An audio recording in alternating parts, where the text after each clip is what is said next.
Hello, everyone, and welcome to another episode of Wisdom Chat. And my wonderful guest today is Richard Eaton. Richard, good morning. Yeah, good morning, Phil. Thank you very much for joining me today. And Richard is the managing director of No Code Ninja. Now, Richard, you've got this business that's been running nearly 3.5 years, but you've been on your travels as well during that time. Tell us about the business and about a bit about how you've worked that out through your travels. Yeah, so the business, as you say, is No Code Ninja. My whole sort of working life, if you jump back a long way, started when I was 14 years old, when I had my first software published. So I've got lots of software development experience. And No Code Ninja came about, let's say, 3.5 years ago, when I thought there's got to be a better way to develop software than the traditional builder team. Yeah. Spend days setting computers up, etc. And so I spent about 3 months evaluating different platforms of this new thing called no code. And that has proved to be a really successful way of developing software. So that's what I now do full time.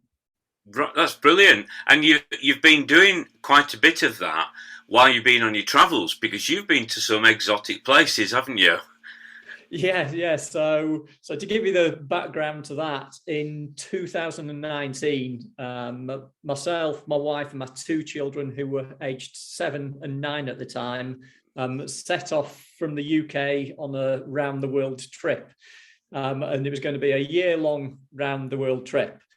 So we lived in, things did change as the world changed in 2020 there. They certainly did. Yeah. So 1 year actually ended up being 2.5 years. So the first 9 months went pretty well and according to plan. So we lived in places like the Czech Republic, Bali, New Zealand, Thailand, Koh Samui, and we ended up in Vietnam. And after we'd been there a couple of weeks, then sort of the whole COVID situation happened. And for want of a better phrase, we got stuck in Vietnam. Decided it wasn't a bad place to be. So we ended up staying there until December, so sort of Christmas time when we came back to the UK. Wow. I can't think of any, worse places to stay than somewhere as exotic as Vietnam. But what was interesting, because you and I were chatting some time back about your travels and what you had observed, and I was talking to you about the work that I do around money psychology and money education, and we chatted about the people that you had met. Tell us a little bit about some of the things that you discovered when you met the sort of more the indigenous people of places like Vietnam.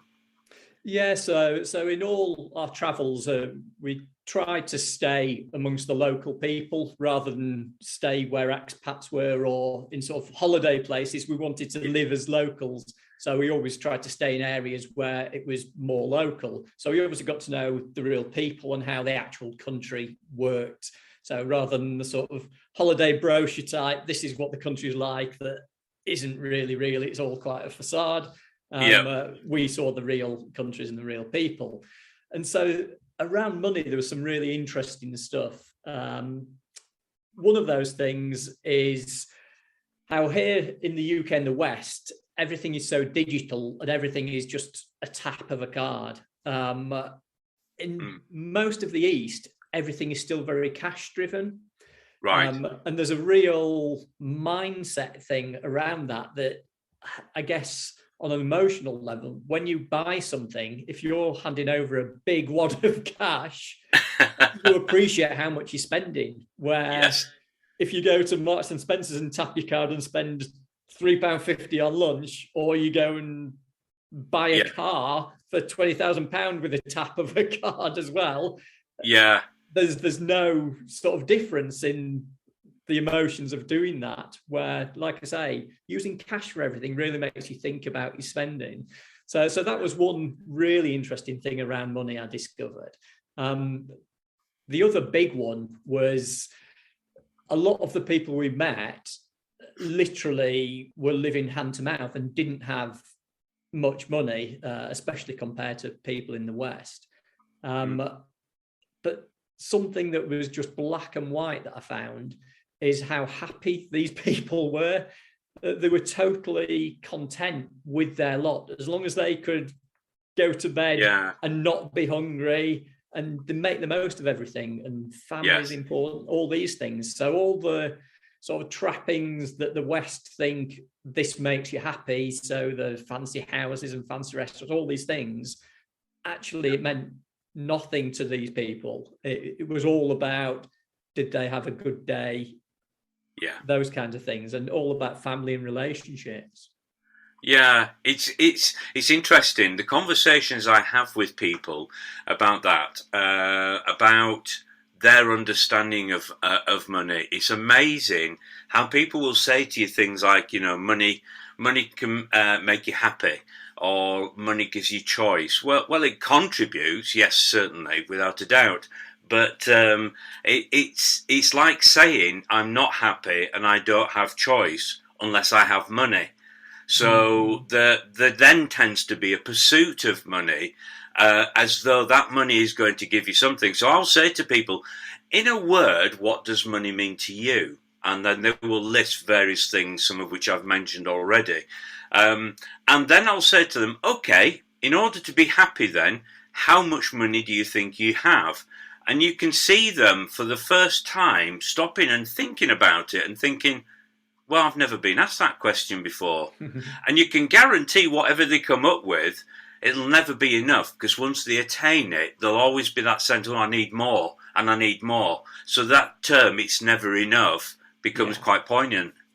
Oh, yeah, massively. And you see that all the time with people that do make a lot of money.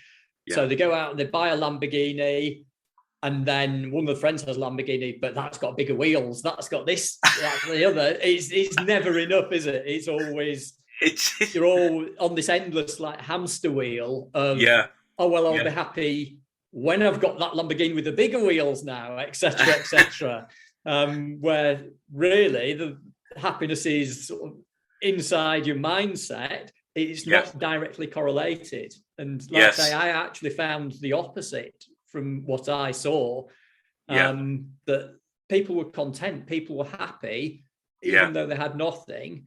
And then when we did come back to the UK, he went around Vietnam. We were living in central Vietnam in Hoi An. And there were people, the first winter we were there was a typhoon season and there were floods, and people literally lost everything.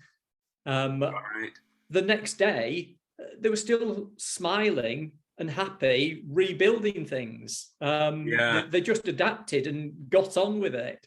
They didn't dwell on those negatives, I think.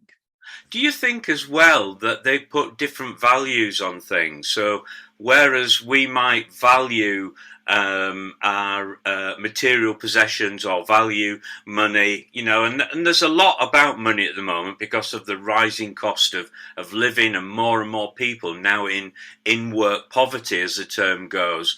And so our focus is very much about the need for money, whereas these people, they don't have that money. They've had a flood and it's wiped them out, and yet they're still able to smile. Do you think they have different values to us, and what do you think those values might be? Yeah, I think they're just trying to make the most of everything. And again, I think in the West, there's a culture of, if something is not quite right, you get rid of it and buy something brand new and shiny, etc. Where theirs is very much, a perfect example is scooters out there, because everyone uses scooters as their everyday transport.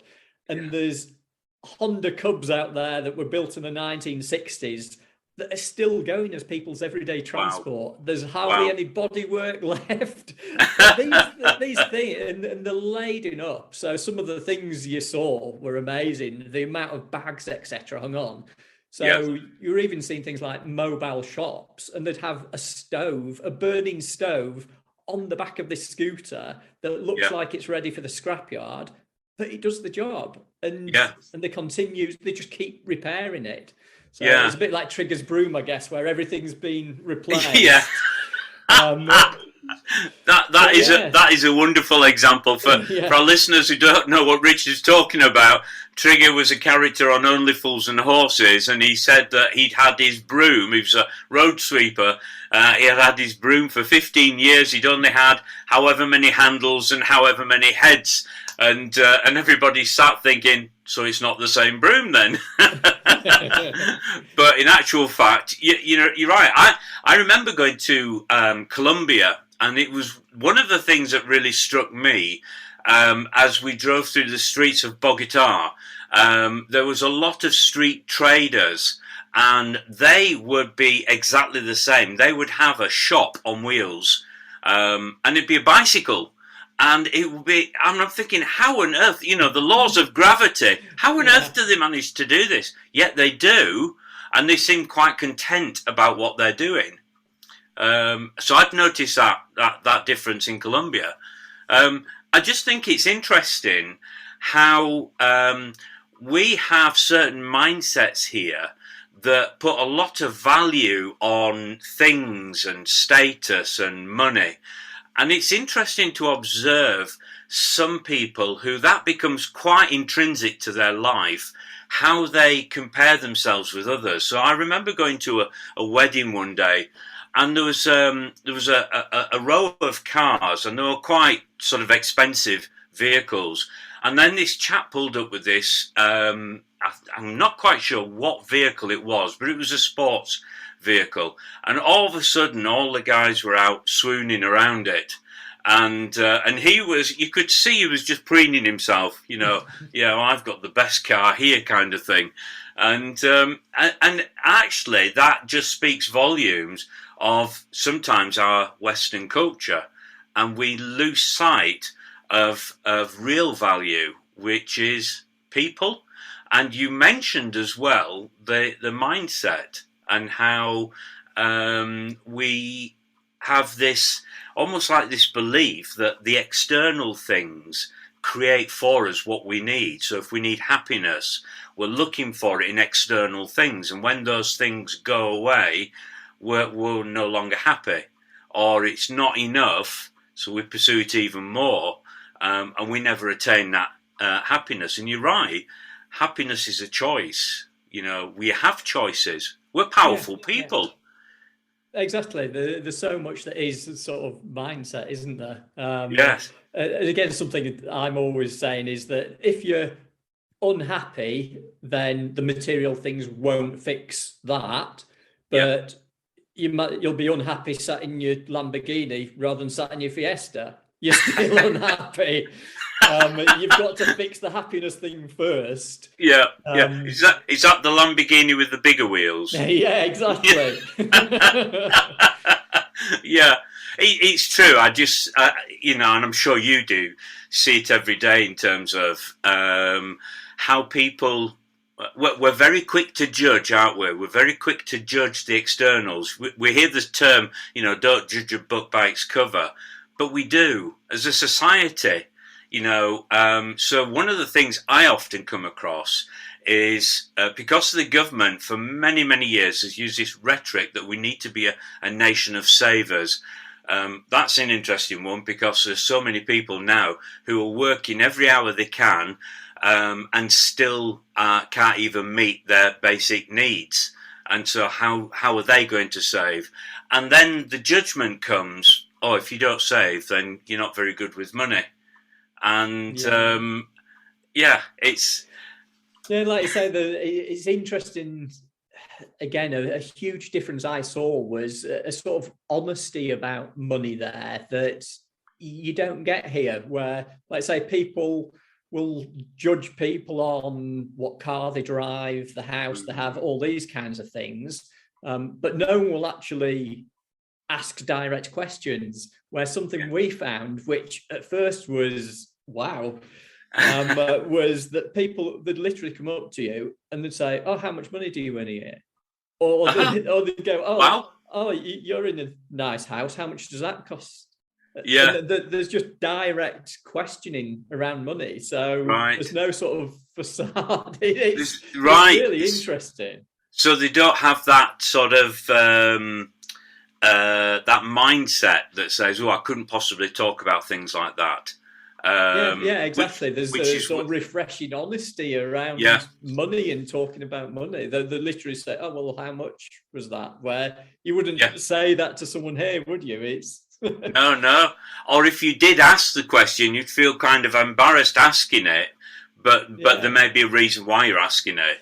yeah, Um, yeah, it's an interesting one that because we have created for ourselves a society where when we can't talk about money, and that is an absolute well, it's a myth in one sense, in so much as we can talk about money, but we've created this mindset that says, "Oh, it couldn't possibly. It's personal. It's it would be rude of me." yeah, And yet exactly. it's the very thing that we need to do is to talk about it and talk about it in a very matter of fact way, not in a judgmental way, just because somebody's got less than me, for example, or I've got less than them. I remember I was talking to the father of somebody to an event I was at, and we were just chatting, and you get to that age-old question of, "Also, what do you do?" Meaning, what do you do for work? And I remember him sort of cautious at first, and you could tell that. He just says, "Oh, I work in environmental." I says, "Oh," I said, "that must be interesting. What kind of things do you do on the environmental side?" And we went through a train of things, of descriptions, till eventually he told me he was a dustbin man. Yeah, And right. I remember walking away from the conversation and thinking, we need people like that. We shouldn't be embarrassed of being able to say Yeah, I'm a dustbin exactly. man, because Yeah, I tell you what, if it wasn't for dustbin men, our society, our externals would be an absolute mess. yeah, And I think of a chap that I met years ago. He'd been a labourer in a factory for 40 years. He was happy. Didn't think about working anywhere else or progressing. He was just happy in what he did. But I thought those guys wouldn't have been able to produce the products had it not been for him keeping the place clean and supplied with materials. And yet somehow we feel embarrassed about talking about these things. And I wonder if this is something we've built over many years. These mindsets and this wall that prevents us from talking about the very things we do need to talk about. In this case, money. yeah. It's funny. It works the other way around as well, where sometimes people are embarrassed when they do have money. And again, I guess that Yeah, stems back yeah, a long way to what they've sort of been conditioned and taught in their early yeah, life, that they then feel embarrassed because yeah, maybe they started with nothing and the family yeah, still doesn't have much, and they feel embarrassed when they do have money because they don't yeah, want to feel like they're making the other people uncomfortable. So yeah. it's all quite It, complex subject, isn't it, it? it is, and I meet many people in who have varying mindsets. People who do have money and shouldn't feel guilty about it, because it was worked for, it was earned, and yet do. And you realise in terms of the way they behave in terms of using their money, they have a poor mindset of themselves, a poor self-image. So they may spend it on other people, but they wouldn't spend it on themselves. Yeah, Or they may be driven by fear, perhaps fear of losing it all. What if I lose it all? So therefore won't spend anything, and might be construed as being selfish, mean. When in actual fact, if we ask the questions, like you said earlier, we just don't ask the questions. And that's what we need to do, is ask the questions, not judge somebody for the answer they give, but try and understand, where are you coming from? Why do you respond this way with your money? Why do you think that it's important to have all these material things and yet you're still not happy? Or Why is it that you've got all this money, but you just can't spend it because you feel guilty and ashamed? It's very interesting, complex mindset. But Richard, just thinking about your travels and some of those experiences you've had there has really helped with this conversation about people's mindsets around money. People may give an excuse that we are a Western society, therefore we have different economies and different approaches to things, but actually the principles are still the same. It's where do we put our value? And if we put our value in money, we'll be chasing something that may well elude us for the bulk of our lives. And yet, there are people in the world who can demonstrate to us that you can still be happy even when you've got nothing. Oh, massively. Yeah. And like I say, the sort of the thing that cemented that for me was when we did come back and we'd left all these shiny, happy people who didn't really have much in the financial sense. And then when we sort of arrived back here, people that did have sort of financial success looked miserable as sin. Yeah. And it's seeing those sort of black and white contrasts really cemented that for me. It was like, well, all those people there were happy with nothing. You've seemingly got lots and you're still not happy. And again, that just really goes back to it's a mindset thing. Is your happiness rather than it being the money that drives it. It's the other way around. Yeah. And you got to experience that firsthand when you made that choice to go on your globe-trotting with your family. Because obviously you couldn't literally carry everything with you. So you started to get rid of things and lighten the load, really, didn't you? You said to me it was kind of cathartic. Yeah, so it was a really interesting experience to go through because over probably the last 7 years, maybe something like that, maybe more, then I sort of began to realize, or was in the early stages of, well, actually, all this stuff around me doesn't bring me happiness. And you think it does. Like 10 years ago, I was buying everything. Yeah. And then I started to realize that it's all sort of short-term dopamine hits, is this stuff. And actually, you'll buy something, you'll use it for a week, and then it'll sit in a drawer for 2 years. And I'm sure we've all had that experience. Yeah, I was thinking, Richard, you were describing me then. Well, I think most people are like that. And then I started to realize that was something that was happening. So I started only buying things if I really, really wanted, and it was going to either add something massive to my life or, more importantly, take something negative away from my life. So that's it's a whole other subject, but that's an interesting one, is removing negatives rather than trying to add happiness. But when we decided we were going to do this trip, we'd looked at storage and all these kinds of things, and we sort of said, you know what, let's just sell everything we own.